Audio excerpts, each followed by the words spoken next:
আছো তোমরা সবাই? সবাই কিন্তু জানিও এই শীতের মধ্যে খুব একটা মনে হয় না সবাই ভালো আছো। আমাদের এখানে প্রচুর শীত পড়েছে, মানে এত ঠান্ডা লাগছে যে বলার মতো না। আমার তো এই ওয়েদারটা বেশ ভালো লাগে। গরমের থেকে আমার মনে হয় আমার কাছে শীতটা অনেক ভালো। শীতকাল আসলে কিন্তু আমরা একটু মন মতো খাওয়া দাওয়া করতে পারি, তাই জন্য বলতে পারো আমার আবার শীতটা ভালোই লাগে। আমি আর আমার হাজব্যান্ড কিন্তু খেতে একটু বেশিই ভালোবাসি। আমি কিন্তু আগে এমন ছিলাম না যে আমি একটু খেতে ভালোবাসি, তবে আমার হাজব্যান্ডের পাল্লায় পড়ে পড়ে আমারও সেই একই অবস্থা হয়ে গেছে।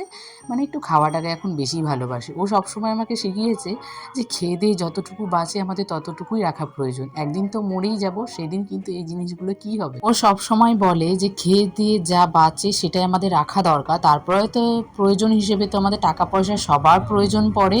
তো সেইভাবে যতটুকু রাখা ততটুকুই রাখবো, বাকিটা যে আমি না খেয়ে জমিয়ে রাখবো সেটা আমি কোনোদিন রাখতে পারবো না। আর যারা একটু খেতে ভালোবাসে তারা কিন্তু সত্যিই পারে না গো।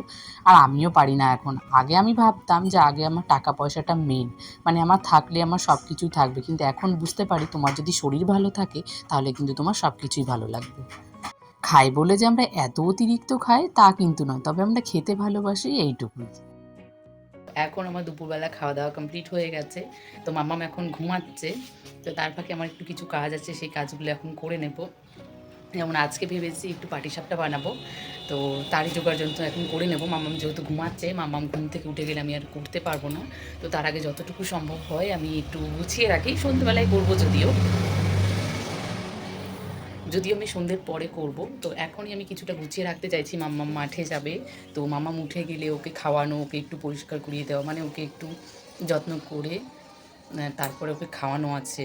তারপর ও মাঠে যাবে, তারপর আমার কাজগুলো শেষ হবে। তো ততক্ষণে আমার ওই জামা কাপড় ভাঁজ করতে করতে সন্ধে হয়ে যায়। তো এখন আমার খাওয়া দাওয়া কমপ্লিট হয়ে গেছে, এখন ভাবলাম যেগুলো গুছিয়ে রাখবো, তাহলে আমার সন্ধেতে তাড়াতাড়ি হয়ে যাবে। তো চলো ঝটপট করে আগে করে। আর যেহেতু এখন হচ্ছে শীতকাল, আর শীতের মাশরুম মানেই হচ্ছে তোমাদের ওই পিঠে পুলি উৎসব। তো সেসব তো আমাদের খাই না, বলতে মিষ্টি জিনিসও একটু পছন্দ করে না। যদি আমি একটু পাটিসাপটা বানিয়ে দিই কম মিষ্টি দিয়ে তাহলে একটু খাবে। মাম্মাম যেহেতু দুপুর টাইমটা একটু ঘুমায়, তো ওকে নিয়ে আমার কাজ করতে একটু কষ্ট হয়ে যায়। মানে আমি যেই কাজগুলো করি না সেই কাজগুলো মাম্মামও করতে আসে, তাই জন্য আমি একটু সবসময় চেষ্টা করি মাম্মাম যখন ঘুমায় কিংবা কোথাও যায় সেই সময় আমার কাজগুলো একটু একটু করে করে রাখা। তাই ভাবলাম যে আজকে যখন একটু পাটিসাপটা বানাবো, তাহলে মাম্মাম যখন এখন ঘুমাচ্ছে আমি একটু রেস্ট না নিয়ে একটু কাজগুলো এগিয়ে রাখি, তাহলে কিন্তু অনেকটা সুবিধা হয়ে যাবে। তাই আমি এখানে সব জোগাড় করে রেখে দিলাম। তারপরে এসে গেছি এখানে, যে আমার একটা জানালার পর্দা ছিল, আমি যে নতুন পর্দা লাগিয়েছি, কিন্তু যে পুরনো পর্দাগুলো আছে সেগুলো তো আর ফেলে দিতে পারি না। এখনও সেভাবে কোনো নষ্টই হয়নি, শুধু একটু নোংরা হয়ে গেছে, মানে অনেক দিন ছিল তো এর জন্য একটু নোংরা হয়ে গেছে। তো আপাতত এখন আমি ভাবলাম যে আমার যে বাইরের গেটটা আছে তো সেই গেটের কাছে আমি হাফভাবে লাগিয়ে রাখবো। তাহলে কি বলতো, যে বাইরের থেকে যেটা দেখা যায় না ঘরের ভেতরটা, তাহলে সেটা দেখা যাবে না। কিন্তু আমার প্ল্যানগুলো যেন তো সাকসেসফুল হলোই না। তার আগে যে আমি প্রেকটা দিয়ে যে দিচ্ছিলাম সেটা কিন্তু ভেঙেই পড়ে গেল। তো ভাবলাম যাই হোক রেখেই দিই, এখন পরে একদিন দেখা যাবে। এখন যে কাজগুলো আছে সেগুলো আগে করে নিই। আর এই যে আটাটা গুলে দেখছো না করছি, একটুও ভালো না গো, আমার করতে গিয়ে পুরো মনটাই ভেঙে গেছে। কারণ দেখবো কোনো কিছু করতে গেলে যখন সেই জিনিসটা ভালো না হয় না, তখন মনটা সত্যি খুব খারাপ হয়ে যায়। আর এই আটাটা একটুও ভালো ছিল না, কিন্তু আটাটা ভালো। ভালো মানে কি বলো তো, ওই রুটি খাওয়ার জন্যই পারফেক্ট, কিন্তু অন্য কিছু করার জন্য একটুও ভালো না। তো আবার মার কাছ থেকে একটু নিলাম, মা আবার দিল, তো সেখান থেকে নিয়ে আমি আবার পরে করেছিলাম। তো ভেতরের যে দেখো আমি তো এই নারকেল দিয়ে ভালো করে পুরটা করেছিলাম, তো সেটাই আমার সত্যি খুব মনটা খারাপ হয়ে গেছিলো যে এতগুলো জিনিস নষ্ট হয়ে গেল। তার সাথে এই যে এখনও অনেকগুলো গোলানোই আছে, তো এগুলো আমি রেখে দিলাম, আর করবো না। তো মা তারপরে দিয়েছিল, তারপরে দেখো দিব্যি হয়েছিল, কারণ বিয়ের আগে আমি অনেক করেছি, এমন না যে আমি করতে জানি না। হয়তো যদি কোনোদিন না করতাম তাহলে হয়তো ভাবতাম আমার নিজের ভুল হয়েছে।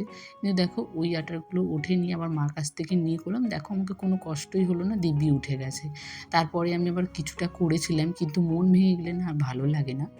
তারপরে যখন হাসব্যান্ডকে দিয়েছিলাম করে, তখন ও যখন খেয়ে বলেছে ভালো, তখনও কিন্তু একটু মনটা ভালো হয়েছে যে না আমার করাটা একটু সার্থক হয়েছে। তো ও সবসময় একটু শুকনোটাই খায়, তো দুধ দিয়ে যখন যেটা আমি সিদ্ধ করি সেটা কিন্তু ও খেতে চায় না। আর আমার কিন্তু এই জিনিসটা খেতে বেশিই ভালো লাগে। তো ওকে এখানে 4 পিস দিয়েছিলাম, ও 4 পিস খেয়েই বলল আমি আর রাতে কিছু খাবো না। তো রাতে আর কিছু করলাম না।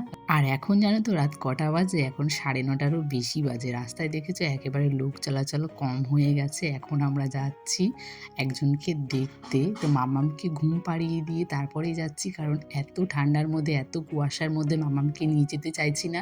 যে আমাদের এখানে কৃষি মেলা হচ্ছে, সেই কৃষি মেলাতে একজন আসবে, তো তাকেই দেখতে যাচ্ছি। তো দেখো এত লোক, ভাবতে পারিনি যে দেখতে পারবো। আর আমি সত্যিই ভাবিনি যে এত শীতের মধ্যে এত লোক হবে। কিন্তু সত্যি মানে এত লোক হয়েছে না, কাছ থেকে দেখতেই পারিনি। ভেবেছিলাম যে একটা কাছের থেকে গিয়ে একটা সেলফি তুলবো। সেলফি তো ছেড়েই দাও, কাছে একটু যেতে পারলাম না। এত লোক আর এত ক্যামেরা, দেখো যে সবাই ছবি তোলার জন্য রীতিমতো ব্যস্ত। তো কে এসছে আগে বলে দিই। তোমরা হয়তো সবাই চেনো ইমন চক্রবর্তী। তো আমার হচ্ছে সব থেকে ফেভারিট একটা আর বেশি কিছু বলবো না, আমাদের সব ছেলের জন্য তোমাকে শুভেচ্ছা জানাতে দিনে এটা পেট্রোলিয়ার পক্ষ থেকে বুলির জন্য। জানতাম না তোমার অনেক ছাত্রী আছে। লাগে না তাই বলছি না, কিন্তু যবে থেকেও আমাদের কাছে এসেছে তবে থেকে প্রথম একটা অনুষ্ঠান যেখানে আমাদের সবার জন্য তো উপহার আছে, কিন্তু আমার বুলিমার জন্যও একটা উপহার আছে। আই এম সো হ্যাপি যে ওর জন্য আমি একটা উপহার বাড়িতে নিয়ে যাব। আমি উদ্যোক্তাদের অনেক অনেক ধন্যবাদ জানাচ্ছি ওর জন্য। একটা পেট মেনিয়াকে অনেক অনেক ধন্যবাদ আমার বুলিকে একটা অসাধারণ গিফট দেওয়ার জন্য। Thank you. যেরকম দাদা বলছিলেন যে একটা অসাধারণ পবিত্র স্থানে আমরা দাঁড়িয়ে রয়েছি, তাই আমার খুব ইচ্ছে করছে যদি আপনারা শুনতে চান একটা কীর্তন শোনাবো। খুবই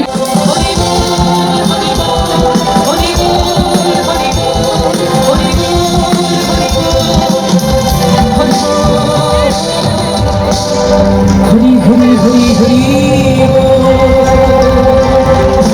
জয় নিতাই গৌর পরমানন্দে। নতুন বিয়ের ফুল ফুটেছে।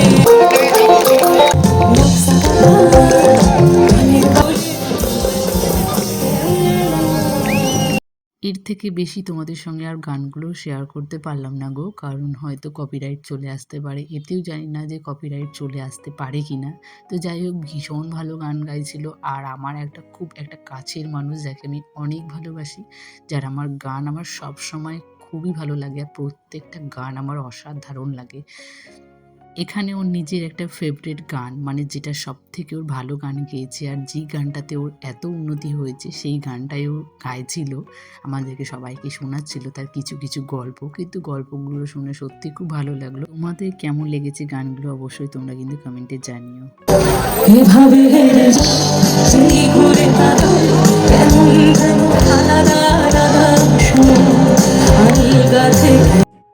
আজকে যে ইমন চক্রবর্তীকে আমরা স্টেজের মধ্যে এত খুশি, এত আনন্দতে দেখতে পাচ্ছি, আর আমরা এত লোক সবাই দেখতে গেছি, ওর নাম যশ যে এত খ্যাতি হয়েছে তার পেছনে কিন্তু অনেক স্ট্রাগল আছে। সেটা কিন্তু সবার ক্ষেত্রেই থাকে, যার গল্প শুনলে বুঝলাম তার স্ট্রাগলটা কতটা কঠিন ছিল। সেটাও আমাদেরকে সবাইকে একটু গল্পর মাঝখানে একটু বলেছে। তো সেইটা শুনেই তোমাদেরকে বললাম, আমরাও জীবনে যদি একটু কষ্ট করি না, তাহলে অনেকটা দূর এগিয়ে যেতে পারি। কিন্তু আমরা সেই কষ্টটা করার সময় না সেই ধৈর্যটা রাখতে পারি না, যে কষ্টের পরে আমরা আদৌ সেই ফল পাবো কি না।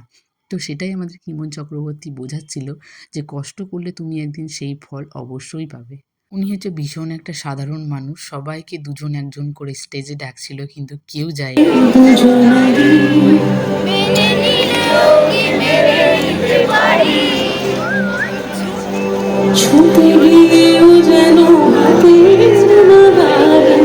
গান শুনতে শুনতে মনটাই পুরো ভরে যাচ্ছিল। তো বাড়ি আর যেতে ইচ্ছে করছিল না, যেহেতু মাম্মামকে বাড়িতে রেখে এসেছি আর অনেকটা রাত হয়ে গেছে। তো ভাবলাম যে চলো মেলায় কিছু একটু খেয়ে নিই, তারপরে আমরা বাড়ি চলে যাব। তো এখানে আমরা একটু পপকর্ন খাচ্ছিলাম, চিকেন পপকর্ন, যেটা আমি প্রথমবার ট্রাই করলাম, কিন্তু খুব ভালো লাগছিল খেতে। বাড়িতে যেহেতু আমি সেভাবে কিছু রান্না করে আসিনি, তো বাড়িতে গিয়ে আবার কি খাবো, সেজন্য বললো যে চলো যখন বাইরে এসেছি তাহলে একটু রুমালি রুটি আর তার সাথে একটু চিকেন তড়কা খেয়ে তারপরে বাড়িতে যাই। এখানে আমরা খাবার অর্ডার দিয়ে বসে আছি, কতক্ষণে আসুক দেখা যাক। কিন্তু মেলার জন্য না এত রাত হয়ে গেছে, কিন্তু তাও অনেকটা ভিড় ছিল। তো এখানে ফাইনালি আমাদের এসেছে। তো এখানে চিকেন তড়কা আর নিয়েছিলাম রুটি, তার সঙ্গে পেঁয়াজ তো আমার ফেমাস, মানে খুব ভালো লাগে আমার পেঁয়াজ খেতে। তো চলো বাড়িতে এসে গেছি, আজকের মতো ভিডিওটা আমি এখানেই শেষ করছি। আর ইমন চক্রবর্তীকে কেমন লেগেছে অবশ্যই জানিও। টাটা।